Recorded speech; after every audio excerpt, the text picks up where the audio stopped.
Sir, pick up po. Kanina po. KM.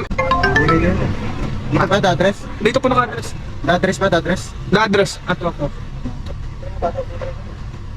Hindi na sir, makakabitin sa... Hindi daw dito. Eh, dito nga nakapin. Ang kulit mo manong. Hello po, ma'am. Sa lobby. Pawait siya sa lobby po. Sige ma'am, nandito na po ako sa Milan. Okay, sige. Pagka pinaalis ka nung guard, sabihin mo, ikot ka lang ng isa. Yung may 2 round dyan. Tapos balik ka lang ulit sa lobby. So ikot na lang ako ma'am pagka ano. Okay. Sige po yan.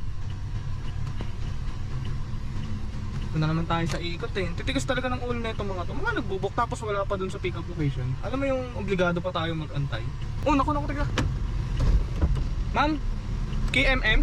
Apa, Ma'am, may pet po kayong dala. hindi niya sinabi? Wala ma'am. Tapos nakagra kayo. Ay, ganun. Sabi ko sa kanya, Nakalo. binayaran na niya? Tawagan ko po.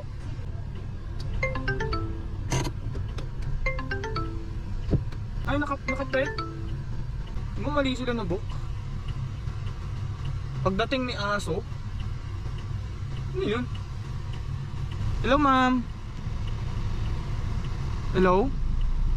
Hello kuya, Hello ma'am. Ma'am, mali po kayo nung nabook. ano ba dapat? Yung may pet ma'am. Ano po to ma'am? Gra na book nyo? Shucks, oo nga. Sige po, cancel na lang, wait lang. Kapa ano na lang, pa-cancel na lang ako ma'am. Sorry. Sige po. O diba? Mali pa sila nang nabook. Gulat ako may dalang aso. May dalang aso yun. Kinancel na. Easy 75 pesos. Punta na tayo sa next book. Abala. Abala to, abala. Bakit ganito?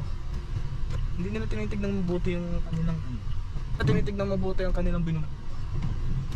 Right, doon na tayo sa next book.